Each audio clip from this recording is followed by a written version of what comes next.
Hello friends, रिधुराज classes में आपका एक बार फिर से स्वागत है। अपने कंटिन्यू करेंगे राजस्थान का भौगोलिक वर्गीकरण। इसमें अब शॉर्ट्स यानी शॉर्ट्स नहीं, छोटी क्लासें डालेंगे 15 या 20 मिनट की, जिससे आप बीएसटीसी का एग्जाम पास में तो आप जल्दी से इसको कवर कर पाओ। 20 मिनट का या 15 मिनट का वीडियो हर बंदा देख सकेगा। दिन में 2-3 बार देखोगे आपको याद हो जाएगा।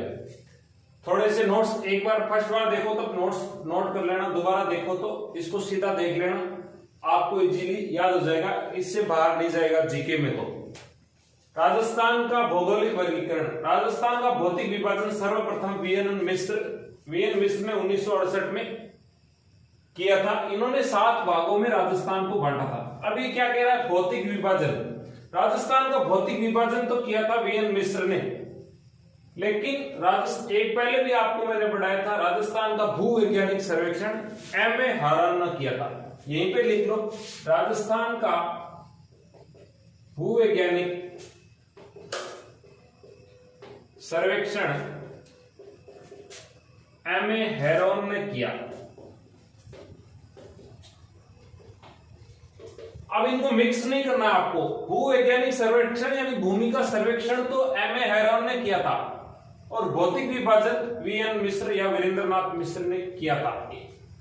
अब इन्होंने राजस्थान को 7 भागों में बांटा। ये 7 भाग आपको याद करने की आवश्यकता नहीं है, इतना डीप आपके नहीं आएगा, लेकिन आपको मुख्यतः राजस्थान को 4 भागों में बांटा जाता है। ये जो 4 भाग है, ये चारों भाग आपको याद भी होने चाहिए। कौन से इनका क्षेत्रफल और इनके बारे में, इनमें क्या कहां कुछ है, वो सब याद होना चाहिए। 4 भाग है, पश्चिमी मरुस्थल, थार का मरुस्थल, अरावली मध्यवर्ती अरावली पर्वतीय प्रदेश, मैदानी भाग नदी नालों से निर्मित मैदानी भाग, और पठारी भूभाग। अब अपने को यह भी ध्यान होना चाहिए, सबसे पहले निर्माण किसका हुआ, सबसे बाद में निर्माण किसका हुआ। ठीक है, क्षेत्रफल है मरुस्थल का 61%, अरावली का 9%, मैदान का 23% और पठार का 7%। जनसंख्या मरुस्थल में 40% निवास करती है, अरावली में 10% और मैदान में 39%, पठार में 11%। ये देखो, मरुस्थल 61 और 9, अरावली 70 और मैदानी 93 और पठारी भूभाग 7%। ये अपना हो गया पूरा 100, 40, 10, 50, 39, 89 और 11, ये अपना पूरा हो गया 100%। यानी मरुस्थल में क्षेत्रफल ज्यादा है, जनसंख्या थोड़ी कम है। 61% क्षेत्रफल है, फिर भी जनसंख्या 40% है, क्योंकि यहाँ पर इतनी उपजाऊ भूभाग नहीं है, नदियों की अल्पता, नदियां नहीं है, इसलिए। अरावली क्षेत्र में 9% जनसंख्या, आदिवासी जनसंख्या यहाँ ज्यादातर निवास करती है। 9% राजस्थान की कुल जनसंख्या 10% क्षेत्रफल। मैदानी भाग सर्वाधिक जनसंख्या यही है, क्षेत्रफल तो 23% है, लेकिन जनसंख्या यहाँ पर 39% मैदान में, नदियों नालों से निर्मित है। पठार 7% इसमें क्षेत्रफल है और 11% जनसंख्या है। ये हो गया अपना पूरा मरुस्थल। अब थोड़ा सा समझते हैं कौन सी कहां स्थिति क्या है। छोटा सा राजस्थान बना लो, एक पतंगाकार, आपको क्या आता है कि अपना राजस्थान पतंगाकार है। नीचे मैंने लिखा है मुख्यतः राजस्थान को जलवायु की दृष्टि से 5 भागों में बांटा। अपने जलवायु नहीं पढ़ रहे हैं, फिर भी एक बार इसलिए समझा रहा हूं कि अपने को यह ज्ञात हो जाएगा मरुस्थल कौन सी जलवायु में स्थित है, अरावली कौन सी में, मैदान कौन सी में और पठार कौन सी जलवायु में स्थित है। ठीक है, अपना मरुस्थल है सबसे ज्यादा, ये पश्चिम में है, तो ये है महान मरुस्थल। ठीक है, इसके बाद यहां अपने आ जाती है बीच में, या तो ऐसी है, फिर यहां से एकदम ये है अपनी अरावली। ठीक है, उसके बाद में ये यहां चंबल नदी का मैदान है। ठीक है, ये भाग है जो अलग से कोटा, बूंदी, भारा, झालावाड़, ये पठार है, पठारी, ये भी यहां भी थोड़ा पठार है, यानी ये यहां पठार। ठीक है, पठार, और यहां से एक रेखा गुजरती है, इससे नीचे अति आर्द्र जलवायु, अति आर्द्र जलवायु। इससे ऊपर क्या है? आर्द्र जलवायु। और इसके ऊपर क्या है? उपाद्र। इसके ऊपर क्या है? अर्ध शुष्क।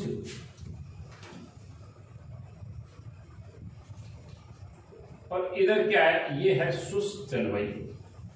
अब बात समझ में अपने इसी से आ रही है कि मरुस्थल शुष्क और अर्धशुष्क जलवायु में, अरावली उपाद्र जलवायु में, और अपना जो मैदानी भाग है वो आर्द्र जलवायु में है, और पठारी भूभाग है वो अति आर्द्र जलवायु में।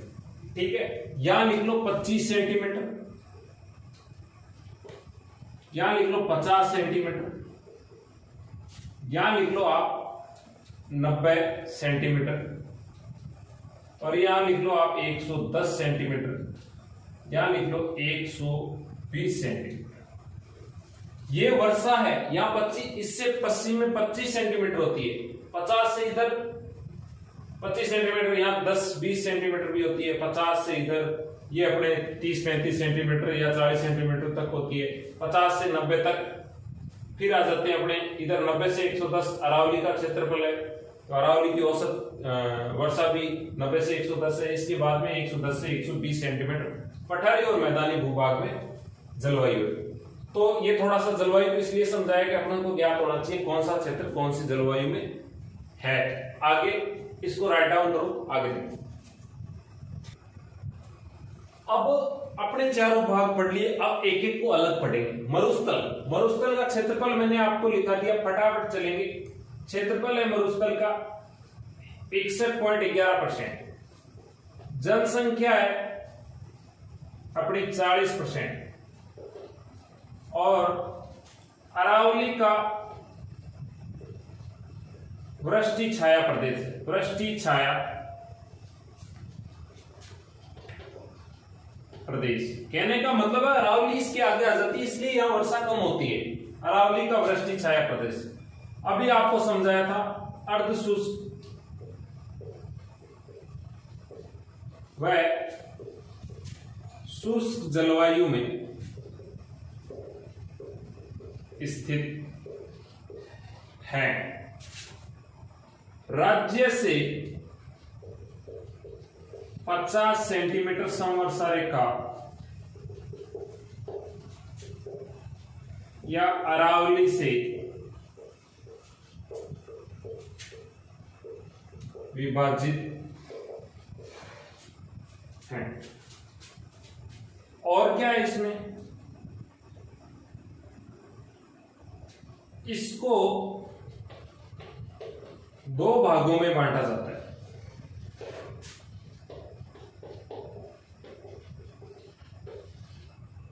एक तो पश्चिमी महान मरुस्थल या शुष्क मरुस्थल, दूसरा है अपना अर्धशुष्क मरुस्थल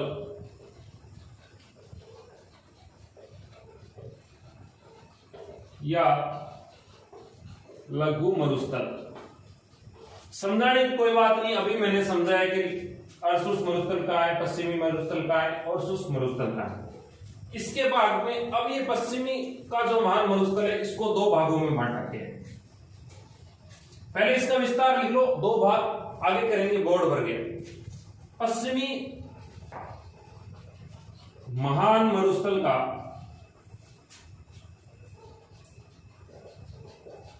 विस्तार कच्छ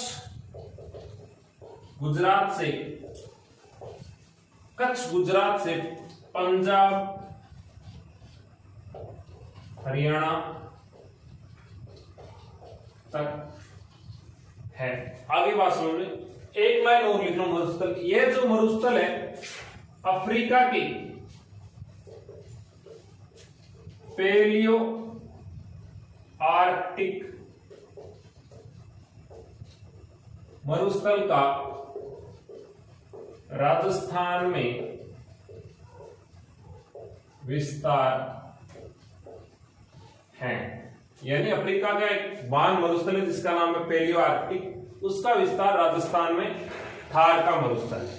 ठीक है, ये राइट डाउन करो। उसके बाद में अपने पश्चिमी मरुस्थल के दो भाग हैं उनको जानेंगे। आगे अपने मरुस्थल के दो पार्ट है, दो पार्ट में से पहला पार्ट करेंगे पश्चिमी महान मरुस्थल। इसमें इसके भी दो पार्ट है, बालू का स्तूप युक्त, जिसमें बालू का स्तूप यानी रेत के बड़े बड़े धोरे या टीले, बालू का स्तूप मुक्त जिसमें रेत के टीले नहीं या चट्टानी क्षेत्र है। मरुस्थल में बीच बीच में स्थित चट्टानी क्षेत्र या जहां पर फ्लायर झीलों का निर्माण है वो क्षेत्र है बालू का मुक्त क्षेत्र। अब बालू का युक्त है, उसमें ये इस प्रकार के बालू का स्तूप पाए जाते हैं। इनका थोड़ा सा इनके बारे में जानेंगे। अनुदैर्ध्य पवनानुवर्तीय बालू का स्तूप, इनको रेखीय बालू का स्तूप भी कहते हैं। रेखीय बालू का स्तूप। अनुदैर्ध्य पवनानुवर्ती पवन के समान बालू का स्तूप, पवन के समान यानी सामने बनने वाला। रेखीय रेखा के समान, एक लंबी रेखा दिखाई देगी आपको दूर से देखोगे तब। रेखीय बालू का स्तूप ये मुख्यतः जैसलमेर, जोधपुर और बाड़मेर में बड़े बड़े टीले होते हैं जिन पर पर्यटक घूमने भी आते हैं।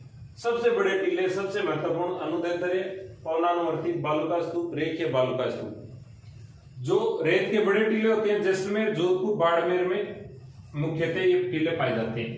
अब दूसरे बरखान या अर्धचंद्राकार बालू का स्तूप, आधे चांद के समान बने हुए बालू का स्तूप, मुख्यतः चूरू, भालेरी, रतनगढ़, सूरतगढ़, बीकानेर, देशनोक और लोणगंसर में ऐसे अर्धचंद्राकार यानी आधे चांद के समान। एक जगह और है सीकर में मेथा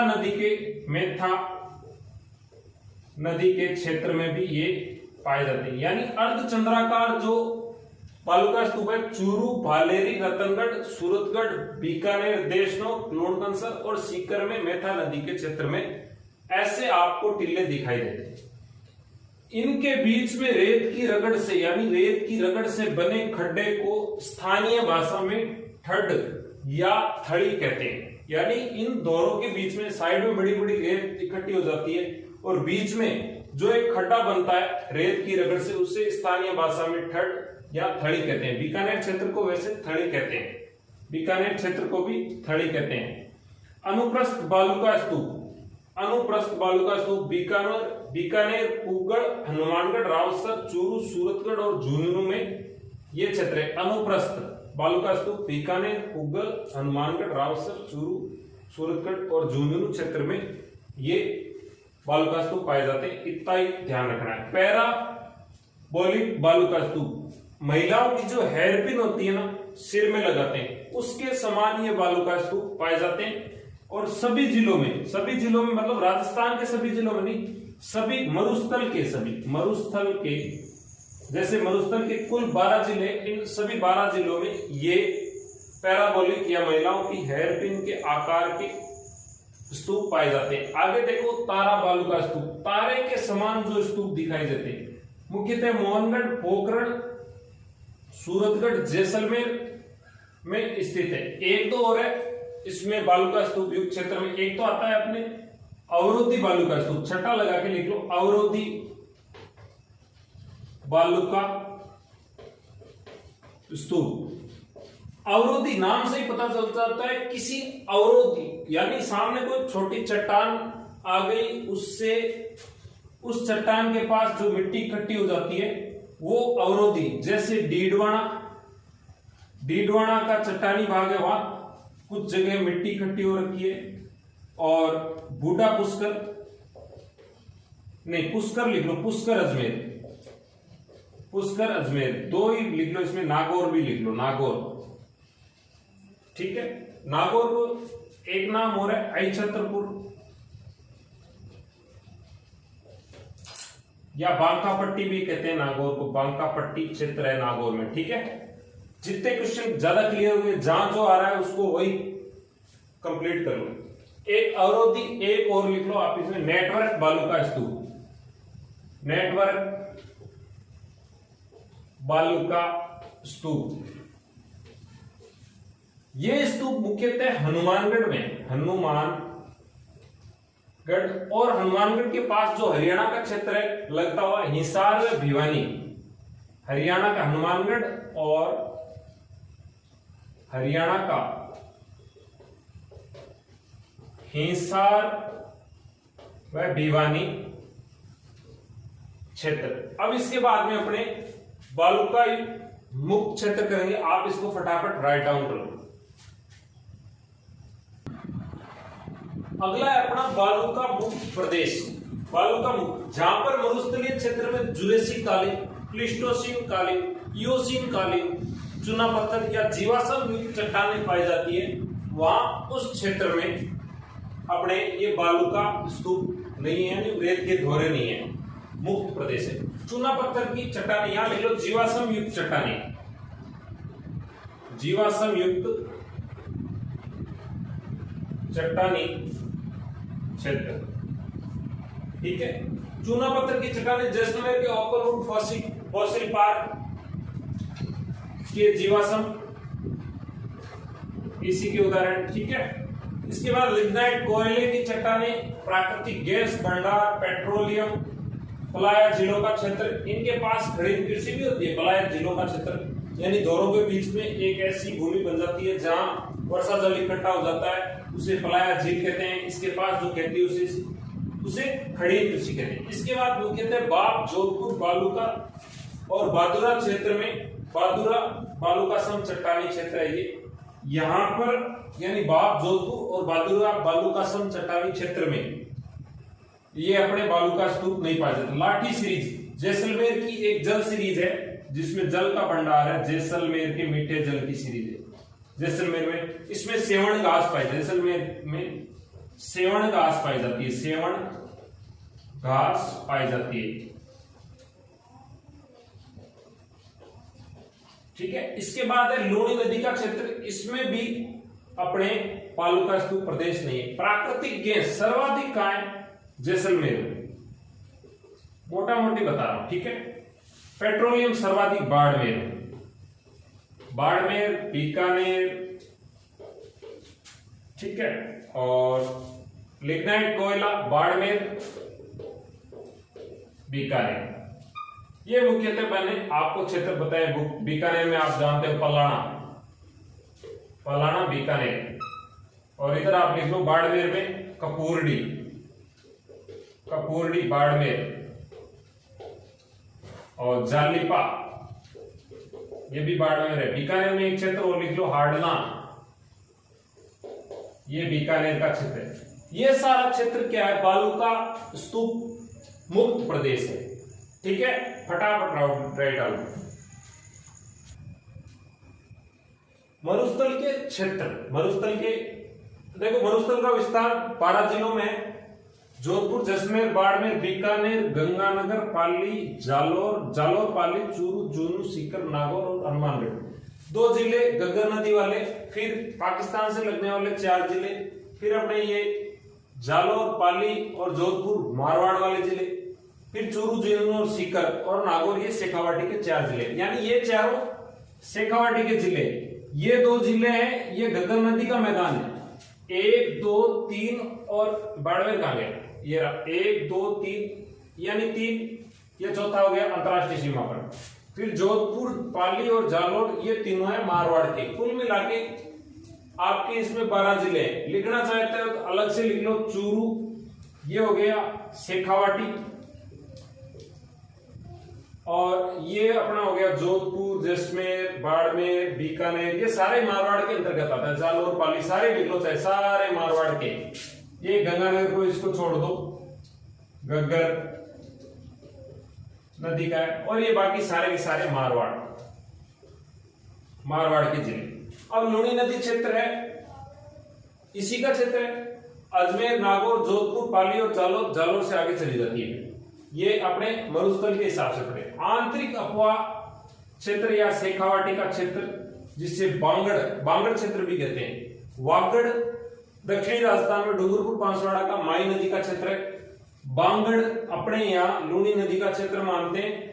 और आंतरिक अपवा क्षेत्र ये शेखावाटी का क्षेत्र है।